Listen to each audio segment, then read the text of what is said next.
Hello, everyone, and welcome to this week's episode of Transforming 45. If if you are watching this episode, it is the day that we're recording is a very gray and exceptionally moody day. So I woke up and I was like, I'm putting on the sunshine, and then my I will bring the guest dark. my guest shows up looking elegant and sophisticated, and I'm like, oh, we've got like sporty spice and posh spice vibes happening here this morning. And if you're not watching and you're just listening, I'm sorry that you're missing out on the visual. I'll post a picture. Love it. It's worth it. So this week's guest is Leanna Jane Lewis, transformational coach, inspirer, entrepreneur. I could go on. And in full transparency, Leanna is my coach. So this conversation is going to be a really interesting one because you know all of my tells. I do know and, all of your tells. I won't tell all them. of my things, probably more than anybody else. So this is going to be exceptionally raw and vulnerable because I know I can't put up any of the things that I usually do. So yeah, I'm so glad that you're here today. Same. Yeah.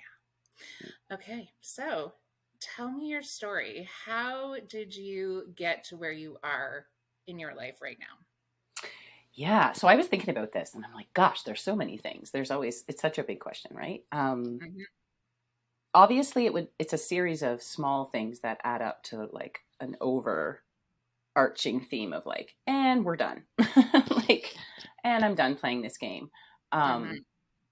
Battling on so many physical levels. I honestly feel like my children propelled me into a decision that was like toothpaste out of the tube. We're not going back. Mm-hmm. Which I feel like is a very common thing for women that identify as mothers and bear children, is that there is this sort of rebirthing of yourself, right? Of like what really matters. And so there was that. I think it also was quite propelled by my father's stage 4 cancer diagnosis when I first began, like on the very precipice of me making the decision of like, right, it's that sort of song, we're here for a short time, like not a long time, right? Mm-hmm. And I think when we get propelled and pushed into these lived experiences that are very telling, they're like these benchmarks of decisions you make that are actually quite simple. And I think sometimes we get ourselves so backed into a corner where there's no other option but to choose ourselves. So that was really a series of small things. But one thing in particular was when I was pregnant. I was working, I was teaching. So I was a teacher. I still identify as a teacher, but I was a teacher in a classroom in a system. So not the public system, but still in a system where, I have to go to work at this time and I have to do this there and all these things, right? And so I'm sort of in that box, if you will. And I loved it until I didn't, right? Like I loved it until I just couldn't anymore because it was at the peril of loving myself. So there was this one moment where I was very, very pregnant, very tired. My days were extremely long. I remember sitting in the gymnasium where we were having our meeting and HR was there. So where I happened to work, you needed to take a ferry there. So you were sort of on the schedule of the ferry. So even if school ended at 3:30, the ferry didn't come till 4:30, which means I wasn't home till 5:30. And so that's a really long day for leaving at 7 in the morning. And so I remember sitting in and they had announced the change of ferry schedule, which would make my day only by half an hour, but it would make it even longer. And I immediately started crying. Like, not just from the flood of hormonal changes from being pregnant, I would have cried no matter what, because it's like, wait a second, that means I will only spend 90 minutes with my daughter every day. 90 minutes. And then she's in bed. Like that slayed me. And I just felt my gut like open. And so I think the decision was already sort of born there, seated there, if you will. And then another situation I remember going up, I was constantly like sick, or like, I had a lot of sinus stuff when I was pregnant. And so my daughter did as well. And I remember going upstairs to, change her bed sheets, which seemed to be on a sort of biannual basis. Like it wasn't happening as often as it should. I was so busy. There was so many balls I Mhm. dropped. And I remember like going to change her bed sheet, and it was like, this, I feel shame coming up, like embarrassment of like, I'm about Mhm. to say a thing and I know everybody can relate, but also I'm like, I don't know this. I feel like this is pretty bad. And I went to pick up her sheet, and it was like hard, like crusted hard. Like you could like snap it. It was like all of her stuff and her sweat and her like fever chills or whatever. Mhm.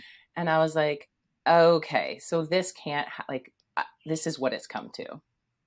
So I just feel like it was a series of extreme responses to an extreme situation, at least Mhm. felt extreme to me.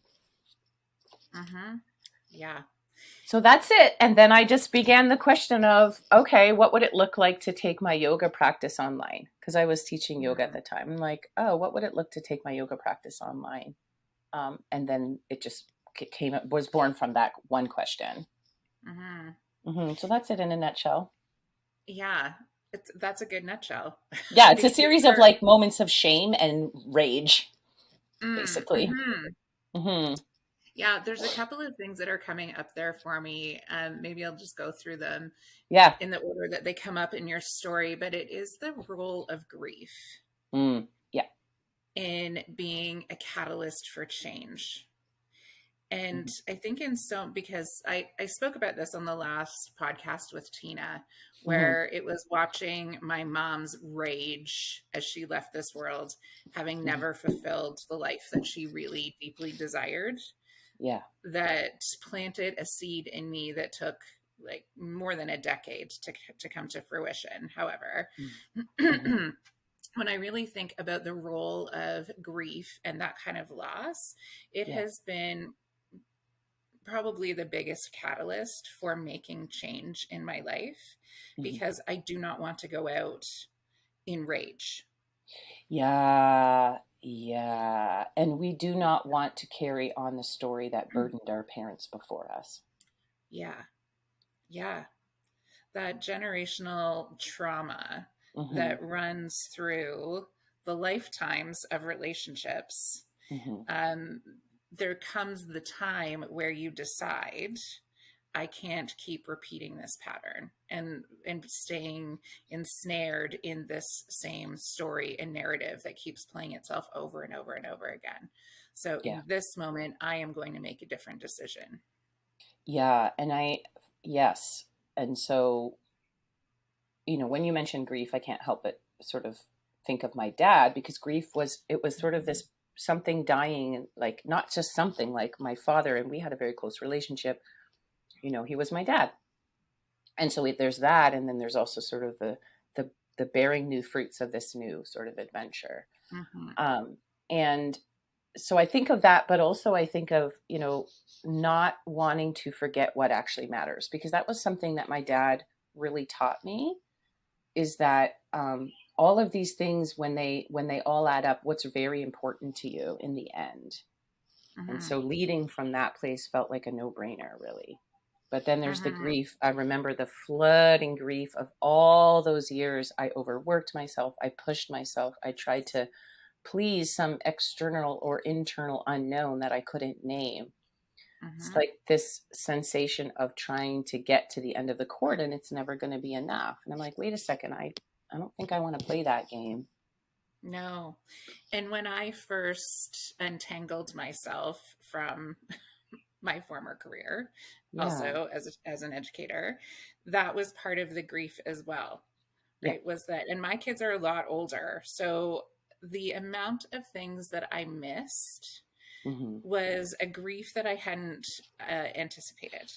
I had sort of thought about the grief of the change in my identity or the grief in my daily routine or relationships that I knew wouldn't carry on. Yeah. But those things actually weren't the heaviest.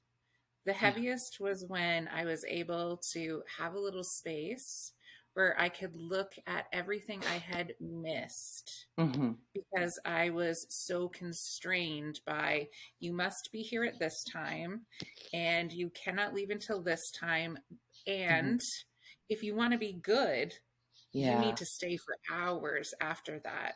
Like Yeah. the script that I wrote for myself, once I got past the, like when you have young kids, this Mm-hmm. was a conversation I was having with someone who has very young humans and who Yeah. is actually just about to go back from maternity leave.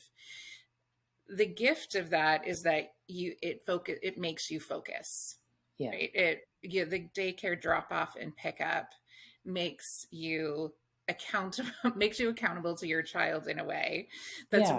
that's really important, but we carry so much guilt and shame around that. Like I Yeah. remember running out of the building Mm-hmm. much sooner than the majority of my colleagues because I had to get my kiddo from daycare. But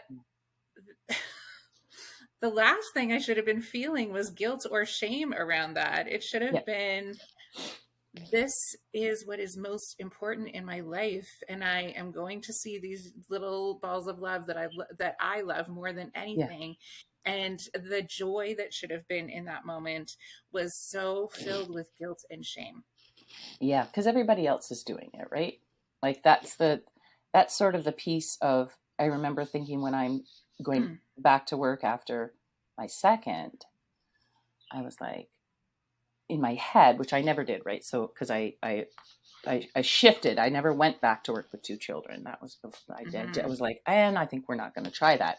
But in my Yeah. head, the whole time I was like, I'll find a way. Everybody else is doing it. It just like normalizing this incredible awareness of, but I don't want to do it this way. But I'm like, how am I going to do this? How can we afford to put our kids in daycare and work? Like I'll be making no money, and just, I guess everybody else is doing it. Right. And Mm-hmm. so it was sort of the guilt of, in a different flavor of, I'm feeling like I can't do this already. And like, what is wrong with me? Okay, everybody else is. And so I guess I should be able to get on board, which Mm-hmm. is, and I think the grief too for me was a big one for me was,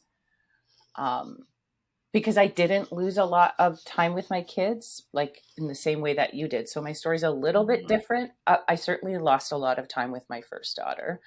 Mm-hmm. Um, but one of the things that like I kept going through in my head when I thought back to all the years that I was so hard on myself and sacrificed so much and just drilled myself into the ground was like, how could I have done that to myself for so long? Like there was this Mm-hmm. like pouring of love, and love is grief, right? Love is Mm-hmm. grief. There isn't really much of a separation, No. just in the language we give it and the way we find it in a story. But it's very much the same feeling of so much love for myself and so much of like, oh, babe, why'd you do that? Mm-hmm. And it was really overwhelming at the time. Yeah. I've heard you say this line a couple of times now. It was what do I want? Hmm. And that is such a powerful question that I think we don't give ourselves enough time to ask. Yeah. That you had the self-reflective capacity to in that moment say, Hmm. what do I really want? Yeah. Is so powerful because it took me 20 years to Hmm. ask that question. And now that I reflect on it every day, Hmm. every single day, that question, oh, there's something happening. Yeah, because it's an Uh, acknowledgement of all the things that we haven't really given ourselves, or like the way our mind works is it's that we recognize that's the last question I'm asking myself after everything else is mhm, all said and done. And we just really see how backwards that is and how not self-serving that is. Like that doesn't serve us mhm, at all until it becomes a normalized piece of our mind, right? Until mhm, that's the first question. And I think when we get to the point of what do I want versus getting to the point of, okay, now what do I need? Like yes, I'm at a critical mass point. And of course we're all going to have to get to that point at some stage in our journey. And my Mm-hmm. invitation is to not get to that point. Avoid the absolute sheer, you know, breaking apart, because it's not really necessary for learning, but we're going to do it anyway. Mm-hmm. And that's okay. Until we don't, until we're like, you know what, I'm just actually not going to fall apart. And that was the thing that I learned through COVID. That was a huge learning for me. Mm-hmm. Something I noted in Yeah. my journal. And that was, I mean, so COVID was kind of the impetus for this episode because you and I had been having a conversation about all of the learnings. You had made a post Mm-hmm. around that, around the things that we learned during COVID, the things that we reflected on, Mm-hmm. and at this time, so in my Facebook memories, every day comes up something that was happening in those Yeah. first few weeks of COVID, Yeah. where we thought it was going to be. We were so cute back then. We were so cute. We were precious. Oh, we were just like, oh, everybody, it's the chance to just take a pause for 3 years, and it will never be the same. No, Yeah, we were so cute back then. I had one we memory were. come by and I was like doing a live. I'm like, here's how you can do some homeschooling, mamas. Like, oh my God, for 3 years on and off. Sucker.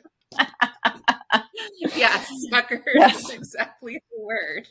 I was so excited going to the dollar store, getting all my bits and my little trays and all the things. Oh, it was so Yeah, cute. I know. And there's this funny nostalgia Yeah. around those first few weeks where we were where we were so cute thinking, oh well, Yeah. we're just going to do this thing for a couple of weeks, and Yeah. at the time we thought a couple of weeks sounded like a long time. Like, I will Yes. never forget the moment, right? We all have the moments, right? Those Yeah. historical time-stamped moments that Yeah. holds every element, every sense is part of that. So Mm-hmm. mine for COVID was, I was driving home. I'd been at a school in the south end of the board that I work in. And so I had 40 minutes where I just was driving and was disconnected. And we were going on a trip. So I stopped at Shoppers Drug Mart to pick up some things that we might need when we were getting home. Mm-hmm. And I parked and I looked at my phone and I had a flood, like 50 messages. And I was like, Whoa. what what did I miss in those 40 minutes that I was driving? So I open up and I look at those messages and I was like, holy fuck. Whoa. there's Mm. there's something, whoa, okay. And at Mm-hmm. that point it was just that the schools were closing for the week after March break. Yes. One Yes. week. 1 week. And that spawned this like spin out of, oh my gosh. And I got out of my car and I was walking towards Shoppers Drug Mart and I ran into a longtime friend. She and I actually went to high school together. Nice. And she was a colleague, so also an educator. And she said, like, her eyes were huge. And she was like, can you believe this? We're going to be closed for the week after Yeah. March break. Like it's And I feel so, wild. like, it's wild. And I feel so guilty about that. And like, there were so many emotions about 1 week. 1 week. 1 week. Yeah. Let me just shift your paradigm.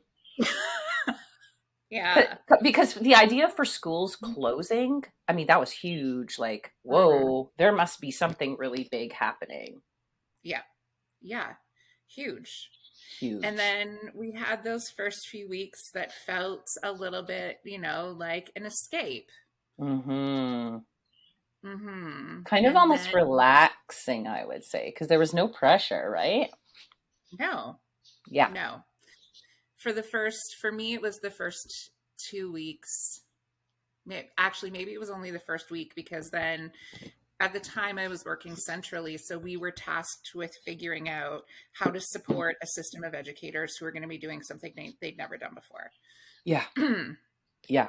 So I really only had that 1 week, and then went into like hyperdrive of Mm-hmm. figuring out how we make everything work and how we can support everybody. And And then it became a lot more real. Now, the pace still was different Yep. because I wasn't having to get up at 5 a.m. and leave the house and get my kids to all the things that they were doing.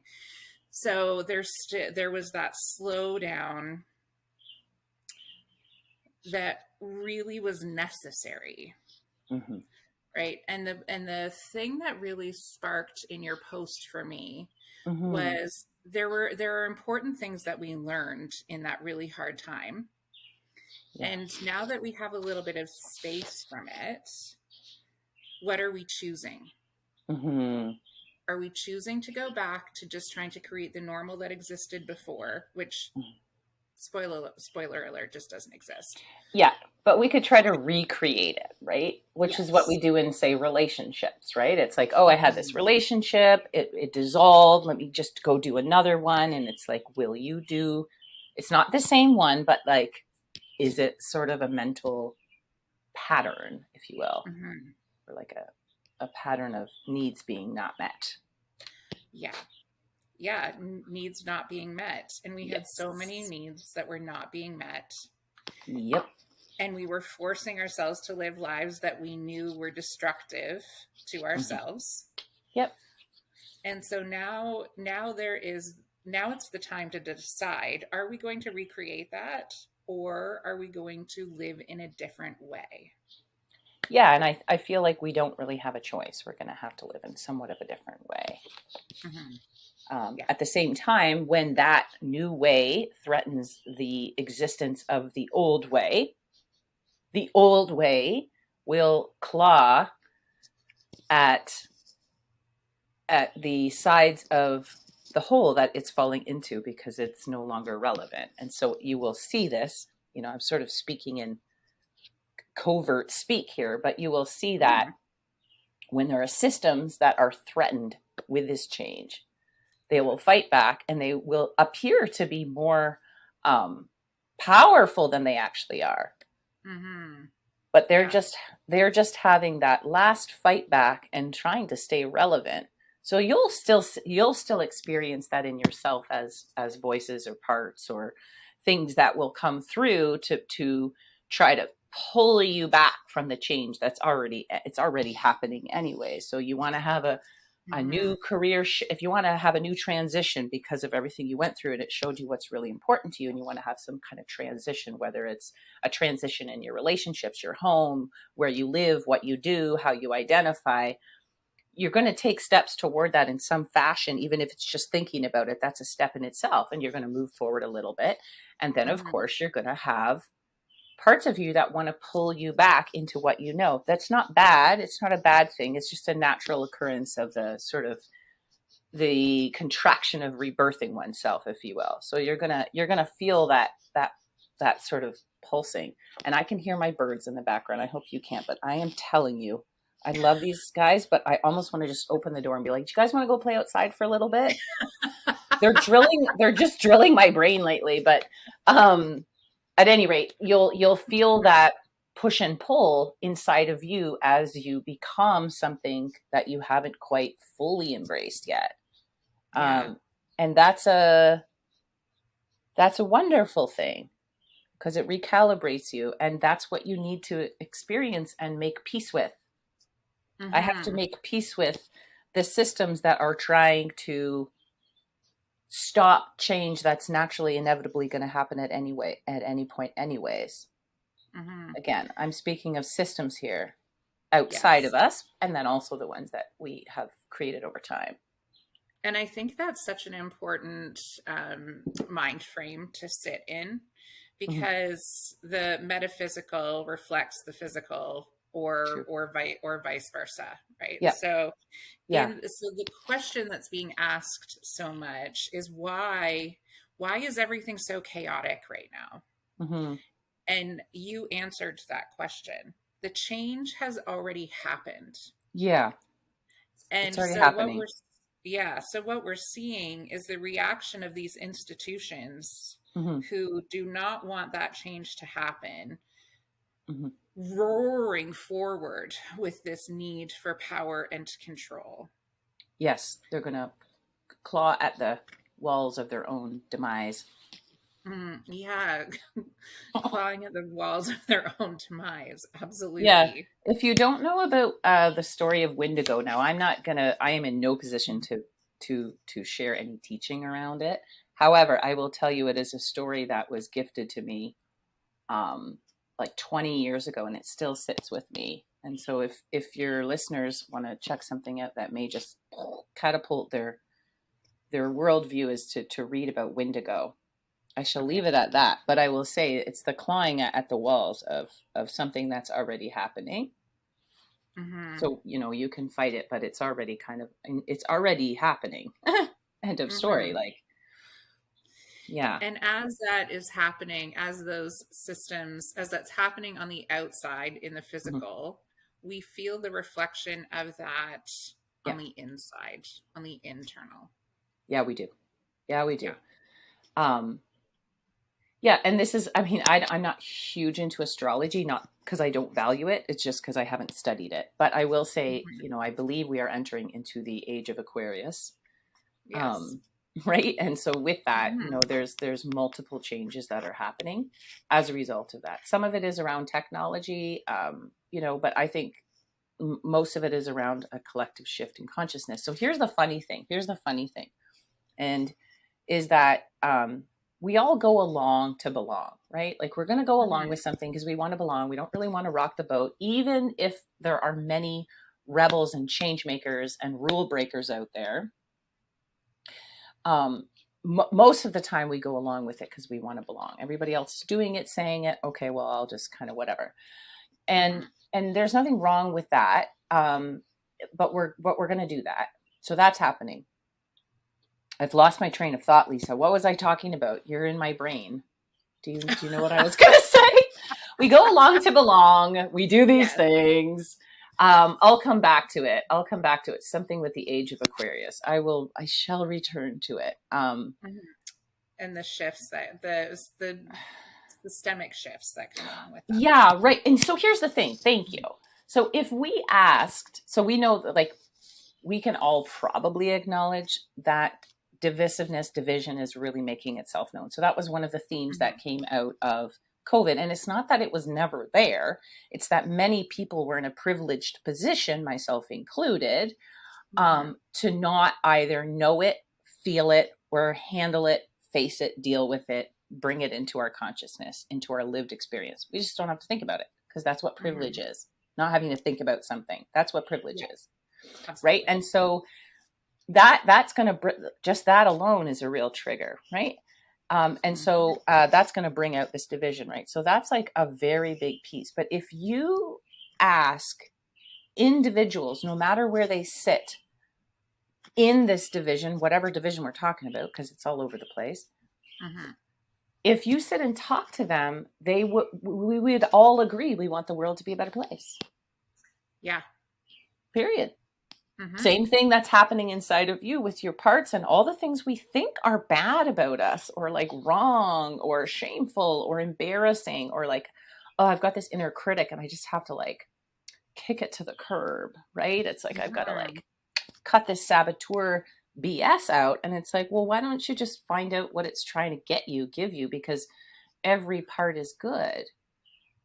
They all Hmm. have good intentions, right? And so that's one of those things that helps to soften us when we're in the work of healing or self development or self reflection or whatever name you give it, Hmm. is that all parts of us are good. And to hold that as much as you can when there's the ding dongs out there that are talking about ding dong things, because people are doing that. I'm just like, would you, like some of these YouTubes that come up on my feed, I'm like, why are you coming up? Hmm. They blow my mind. And people Yeah. are loving it and they're just like buying it and they're buying into Hmm. it. Right. And so it's about being discerning as well. Yeah. But yeah, there are no bad parts. There are no bad parts, period. No. And it is that destructive narrative of good versus bad, right? Yeah. It's instilled in us so early, right? Yeah. It's a Evil, good dichotomy. versus evil. And Hmm. it's something that is deeply programmed in us that we Yes. feel like we have to take a side, right? And that's Yes. Such, yeah, where we feel like we have to pick a side and then Yeah. always represent that side. But Yes. the truth is, there are no sides. No. Humans are so deeply nuanced and Yeah. complicated that the Yeah. more we decide there's good and bad and I have to pick a side, we're Hmm. denying that nuance and that complexity, which is Hmm. why it feels so dense and tense. Dense and tense. And that is what we create when we view the world in a dichotomous way. Because then Mm-hmm. what that feeds into, or like the ecosystem it continues to nurture, whether that's good or not, is the idea of I a problem and a solution, Mm-hmm. right? And Yes. that's so and that's out in the marketing, and I have to be conscious of that when I'm, sharing my work. Like, yeah, you do see what you have as a problem. I do have a solution. Like, those can be true. And like, can we break out of this idea that I have a problem and I have to find a solution? Yeah. Because that'll whip you around and around and around you go. It's just very much like a plant. Like, if I have a plant that's not growing properly, is it a problem, or is it just a Mm-hmm. plant that needs different care, or somebody to go, some needs are not being met? What could that be? Mm-hmm. And Because then then it we get also, into this, it's not working, right? yeah, But you're laughing because that is my daily, that's my daily, everybody's daily about yeah, the something. daily panic moment of nothing is working. Nothing is working. What is wrong with me? Yes. Yes, I know. We've worked around that a lot. I am not a problem to be solved. I'm not a problem to be solved. And the Yeah. other And neither is mind, your business, yeah, period. yeah. And then there's also that mind frame of the um, falsity of the linear, Yeah. right? That I was here, I Hmm. want to be here, I'm somewhere here, where nothing is linear. It's a No. constant cycle. Yes. But our human brains want it to be linear. We want to go from here to there, and the there ideally is easy. Like, I go through all the hard shit so I can get Yeah. to the easy. Sure. But what if there was no easy? Like, my business is no, like, there are elements to my business that are easy Hmm. that previously were not easy. There are Yeah. elements to my business that have never been easy that will probably never be easy. Hmm. So Yeah. I think it's funny because I think to be an exceptional visionary, you have to be slightly delusional, because you have Yes. to believe in something that hasn't revealed itself as a tangible, concrete reality. It's not a Hmm. provable thing, it's an idea. Yes. So there's that. And then also, in our vision and in our journey, we latch on to delusions, like delusional thinking of an arrival point. And usually when I ask people, well, how will you know, it's this nebulous thing, I love that word, Hmm. nebulous, right? Hmm. Yeah. Yeah. Because there is no arrival point. Yeah, and chances are, if we name the point, we can find evidence for its current existence right now. Mm-hmm. Yeah, absolutely. We just have sort of these like lenses on that will only allow us to see the illusion that we'll never actually get to. Hmm. And one of the tools that you use to Mhm. help people work through that is influenced by parts work. Correct. Yeah. Do you Yeah. want to talk about what that is? Yeah. So I use parts work in relationship with quantum healing. So the two of them um, really coexist together. I can't really have parts work without being an awareness of quantum healing. And Hmm. the interesting thing about them is that parts work in quantum healing kind of work off of different assumptions. One is very step by step, it's very structural, Hmm. it's very trackable. We can track it. Hmm. It has a somewhat of a script that you can follow, and it's wonderful and it works. It saved me a lot during COVID. So Mm-hmm. it's beautiful. And just like anything, if we just use one tool in the garden, we've limited ourselves. So there's lots of Mm-hmm. different things gardens need over time. And what I find is partnered with in relationship with quantum healing is really effective. And quantum healing, put very quickly, is sort of the question of, well, what is the wind? Mm-hmm.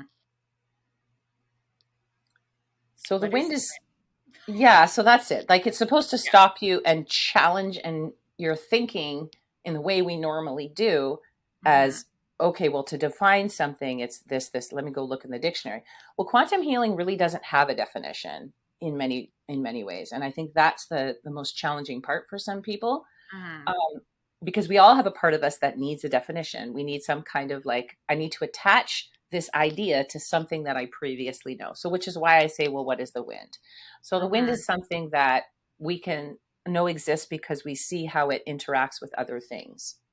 So, quantum healing works with unseen energies like the wind because we can't see the wind. We only see what the wind does. So, we can't see Mm-hmm. energy, but we can feel where it goes and we can see how it plays itself out when we're talking and how we're sharing ourselves. So quantum healing is part of the mystery of the work that I do. It is unseeable, but it is ancient and known because Mm-hmm. everybody that I work with when we do quantum healing has some shift because of it.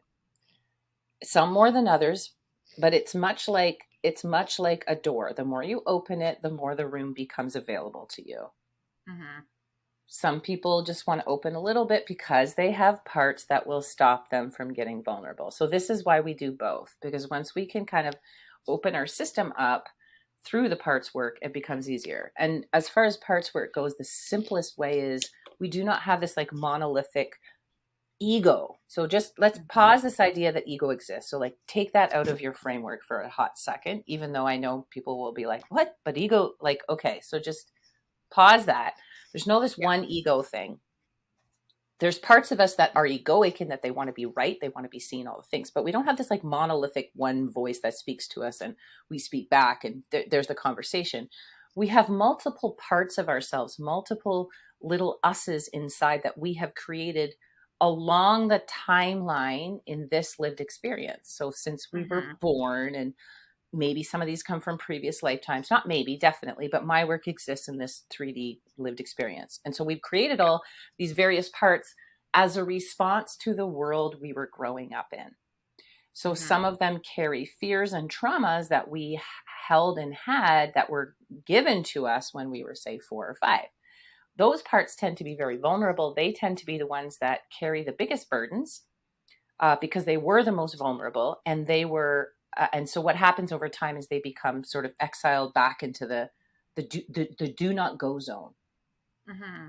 right? Yeah. The do not, Yeah. when you're about to Yeah. open up and you're like, and shut it down. So what's happening Yes. with that is now we talk about, we've got parts of us that manage us, that Mm-hmm. are protectors. That's all their job is to protect the outside from getting too close to that very vulnerable part. And they'll show up as the critics and the saboteurs, as the people pleasers, as the overworked, drag myself down to the bone, drill myself into a hole, because I can't handle the idea that I might be rejected if I just don't play along with the game. So Mm-hmm. we've got all these protectors that we've built up over the years, and some of them are what Richard Schwartz has called. So Richard Schwartz, shout out to Richard Schwartz, is the one who's developed parts work Mm-hmm. that has influenced the way I do my coaching and healing process. So you also have firefighters, and those firefighters are the intense ones that come hell or high water. He likes to say, damn the torpedoes.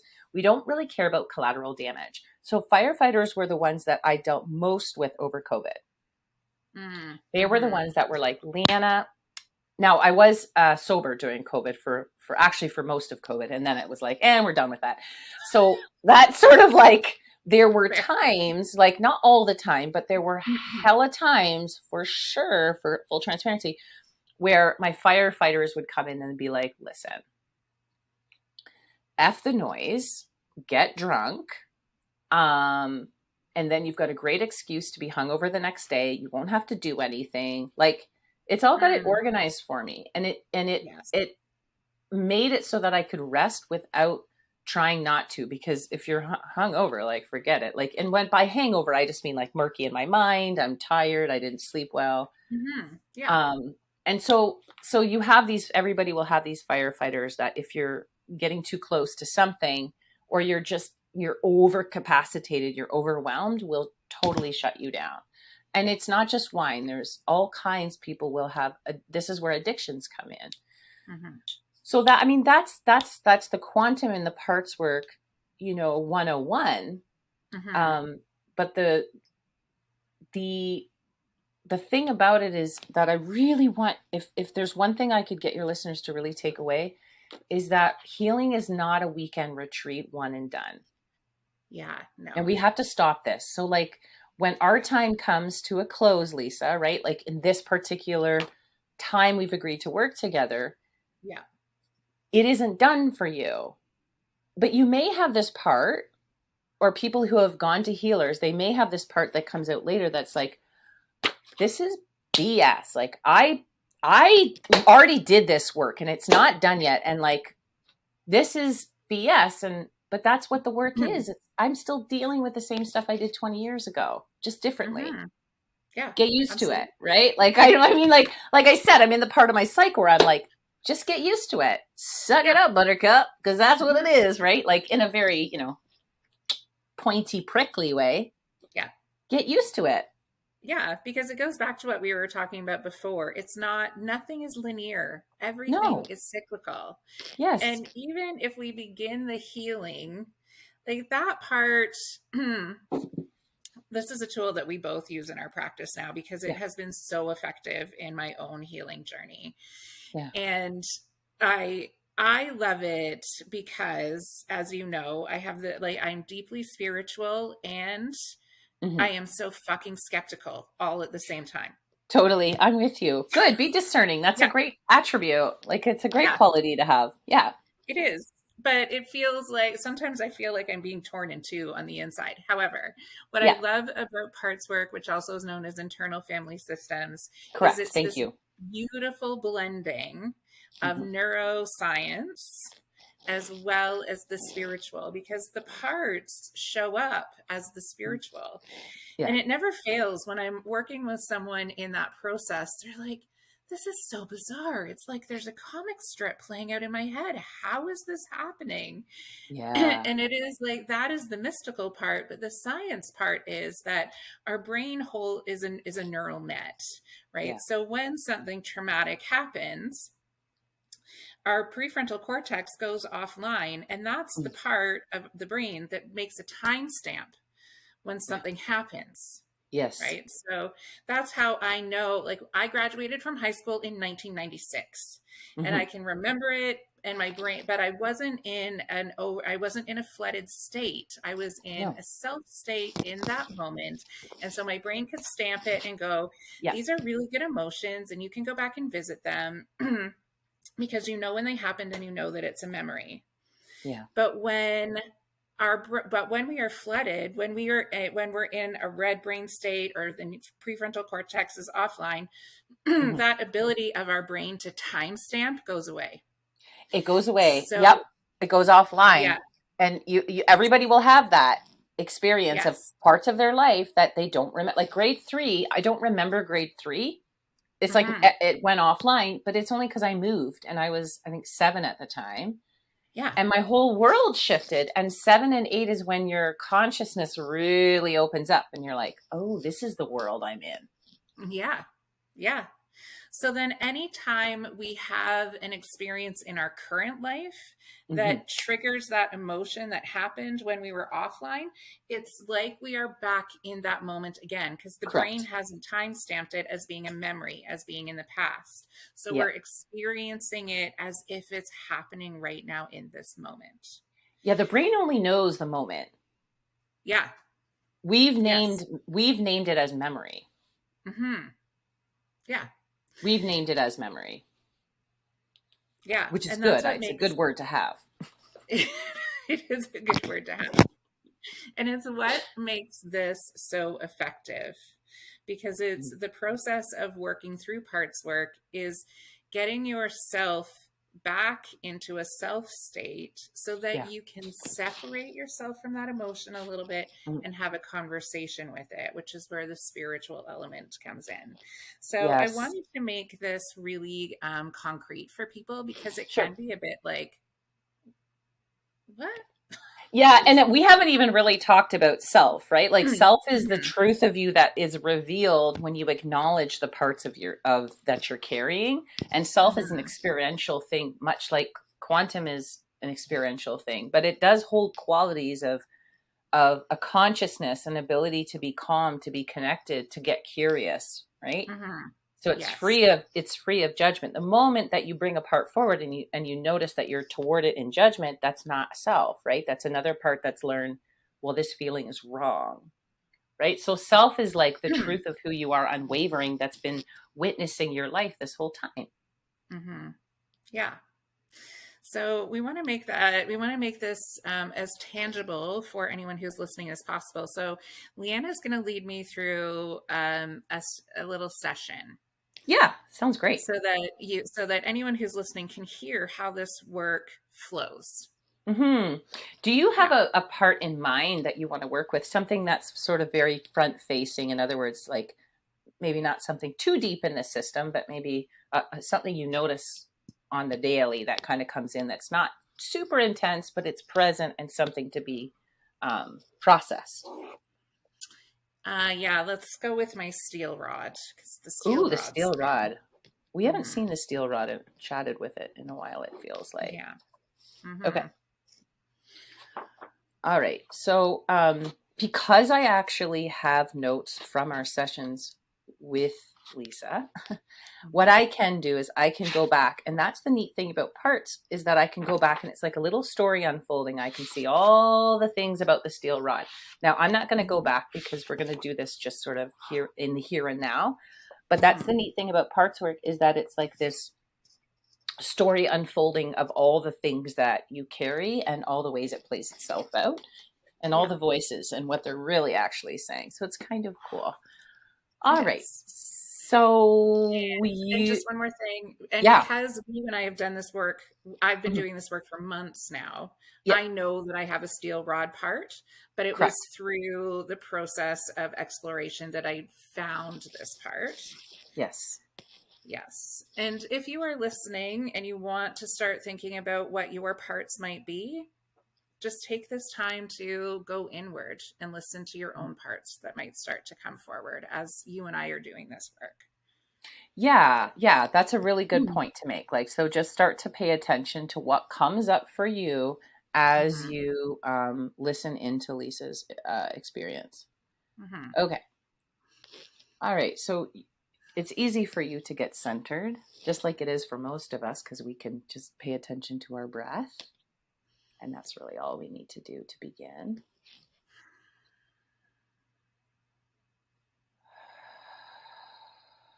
And sometimes it helps to locate our body in space by just bringing awareness to our belly in the middle, our feet below, our mind above, and just turning down the volume upstairs if need be. As we transition, we've been chatting a lot and thinking a lot, and so just full permission to just turn down the volume a little bit and start to become aware of the steel rod that we've brought forward and releasing any attachments to the steel rod showing up. If there's something else more present, then it's welcome to.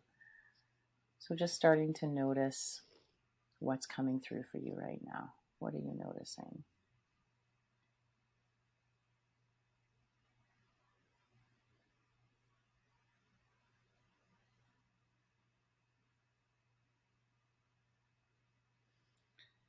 The steel rod is coming through for me right now, but it's hot. It's like hot molten steel currently. Yeah. Yeah. So I'm going to make this really helpful for your listeners and just sort of talk to them through what we're doing a Mm-hmm. little bit. So the first thing we're going to do is locate this in your body. So we want to locate it. We want to find where it is. Is it in your body? Is it outside your body? It's in my body. And whereabouts is it in your body specifically? It goes right down through my core, from here down through my belly. Yeah, okay. And so the next thing you've already started, which is to kind of give it, to start to notice how it presents. So it's very hot. It's very hot. Yeah, it's very hot. I can see almost it in your throat as I'm looking. Is it up in your throat? Mm-hmm. Okay. So what I'm curious is, are you okay with that? So the Lisa you, are you okay with it being so hot and so in your throat, or would you like it to just pull back just a little bit so that we can get to know it? No, I would like it to calm down and pull back. Yeah. Okay. So just let it know that you see it. It's just trying to get your attention, right? So Mm-hmm. yeah, you see it, and just ask if it'll just turn itself down, just even 5%. Just pull back 5% so that you can get to know it and help it.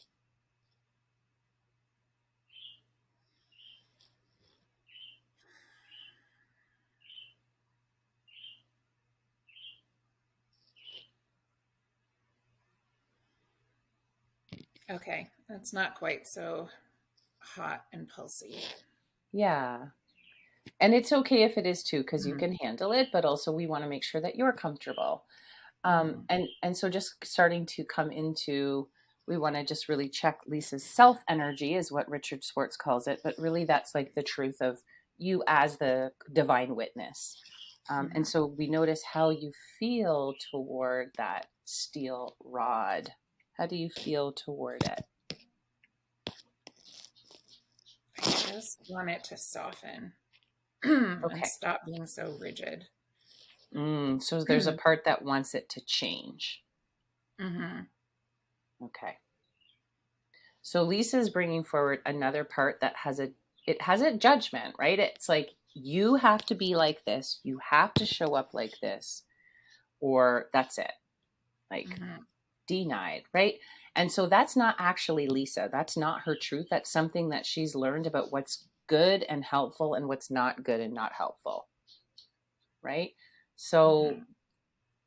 see if that part, like, let it know, like, I hear you, want things to be different. See if that part will just sort of soften back and let it know we're here to help the steel rod.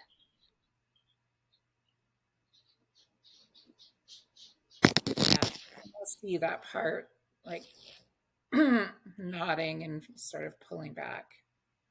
Mm-hmm. Okay. How's your throat? There's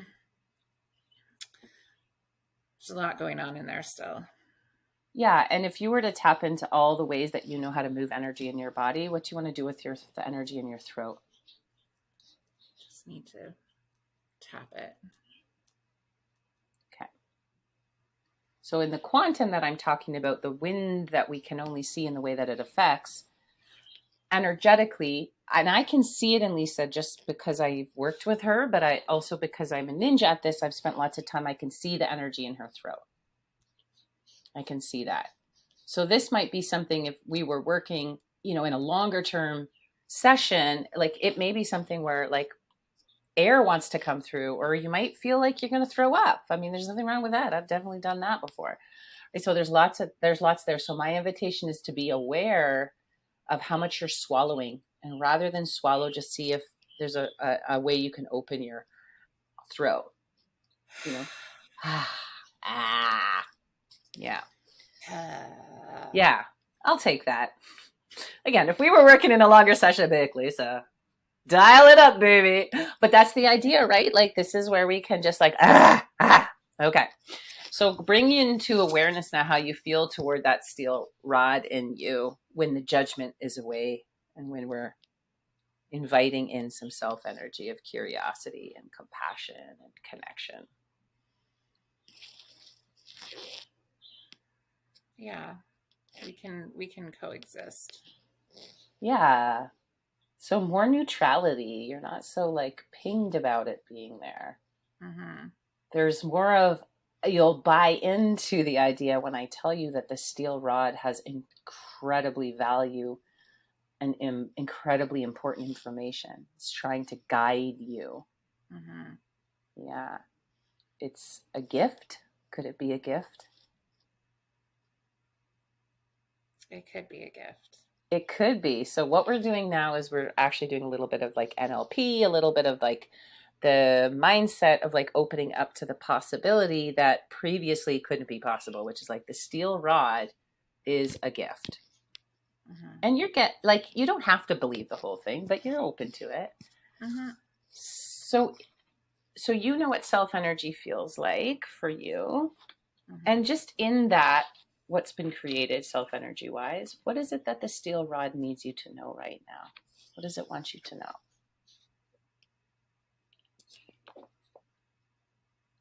That it's feeling unstable and unmoored. Mm.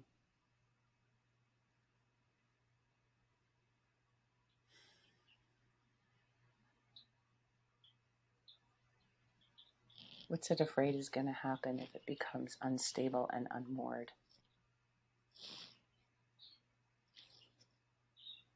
Mm. That it won't know how to guide me. Yeah. Who's Lisa without the steel rod? Mm-hmm. Yeah.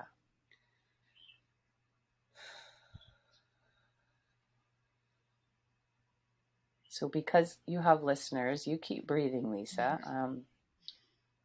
And for those that can't see, so there's a really predominant shift energetically that Lisa's able to gift and give herself because this is the truth coming through. The truth is, who am I without this illusionary problem to solve? Who am I when I'm perfect? Who am I when I'm fully expressed and unfettered and unhinged and fully open? Who am I when there's nothing to stop me? Mm-hmm. Who am I when I'm free?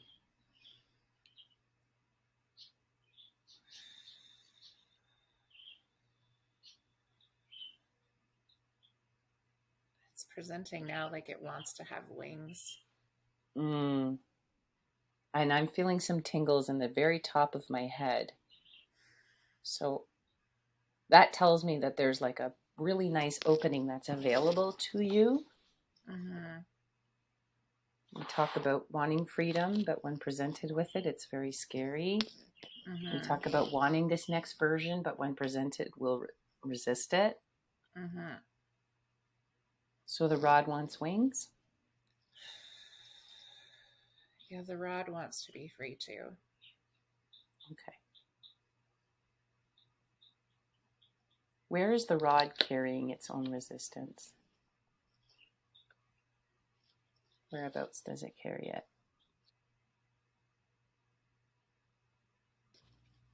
In its rigidity. Okay. You might hear me burping a little bit for your listeners, but that's just me moving energy through. That's how quantum works. That's the wind hitting the trees. So it wants wings. Yeah. Does it need help with that? Getting this rigidity out? Or is it already starting to process it on its own? Starting to process it. Yeah, so this is where we can just trust that we don't have to do so much human doing. So Lisa doesn't have to come in and help this and puppeteer the release of this parts wholly. It's already happening because it's like inevitably happening because we've named it, we've acknowledged it, we're speaking to it. Mm-hmm. So it's already sort of becoming the wings. It's like shedding scales. Mm-hmm.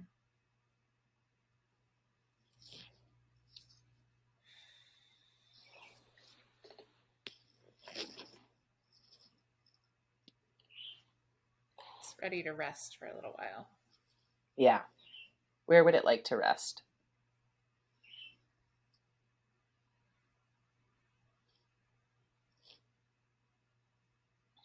Oh, like it's just sort of becoming this like pool Mm. of soft water. Ooh, that's really nice. Wow.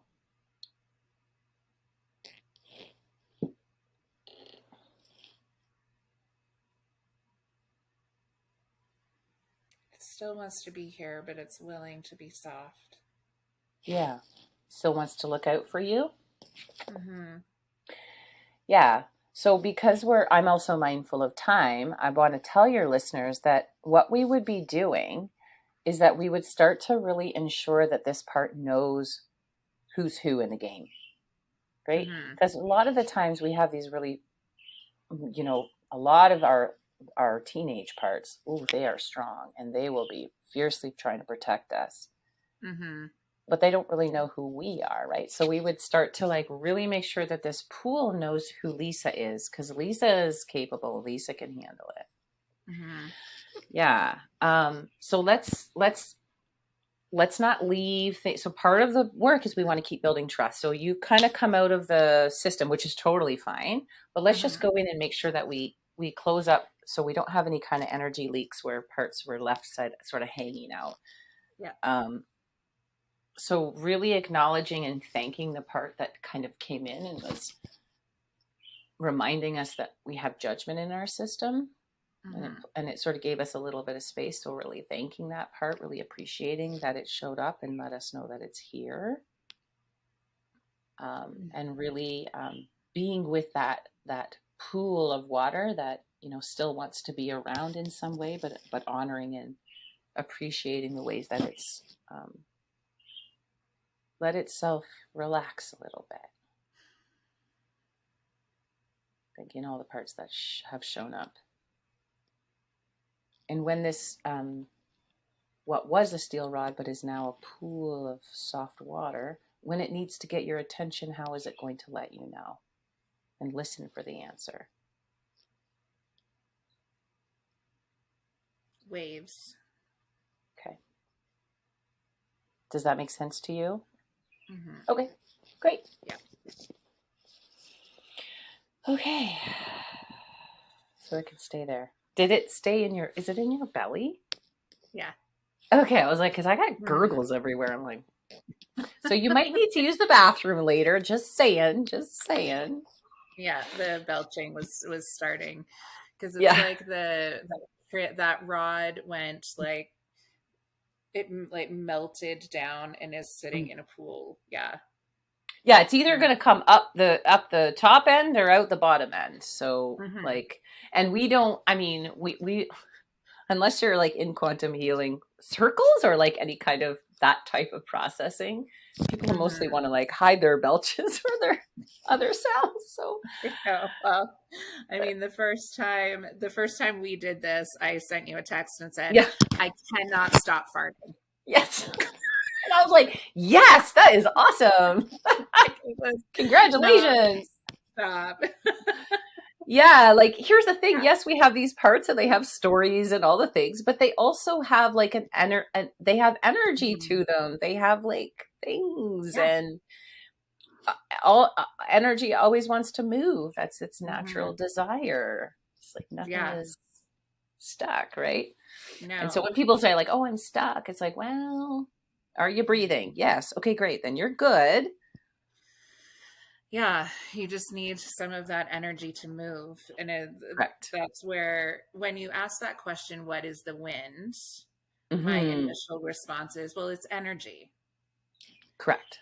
And that's why it's such a powerful question, right? Because we can get all, we have all of our narratives around that word energy in the different ways that it's used. But the Yeah. truth of it is that it just is. It just is. It just is. It exists. It's very hard for any of us to be like, tell me more. Nope, that's it. Yes. It's like that You're, annoying thing of, well, you just have to be. What the does that mean? Like, I remember that first time in my yoga class, and I was so like, and I remember sitting there, and my yoga mentor was like, okay, now we're just going to sit and we're just going to be. And I'm like, okay, be what? What should I be thinking Mhm. about? What should I be like? I was like, I hate this. Yeah. Now I am like, oh, I could be so much that it's almost like the other end. Like, Leanna, we should try to be something today. Thank you so Yeah. much for being here today. It Yeah, really, thank you. That was great. Thanks for trusting me in that too, because that's really shout out to you and on your parts. well, they've developed some good trust, and that's why it's such a really beautiful way to begin that healing process. And I so Mhm. appreciate the work that you've led me through. Yeah, next time you will join me on a live on my Facebook and we'll chat about more about the COVID stuff and tell all of our dirty secrets to the world. Uh, sounds perfect. Okay. Okay. Okay. Thank you.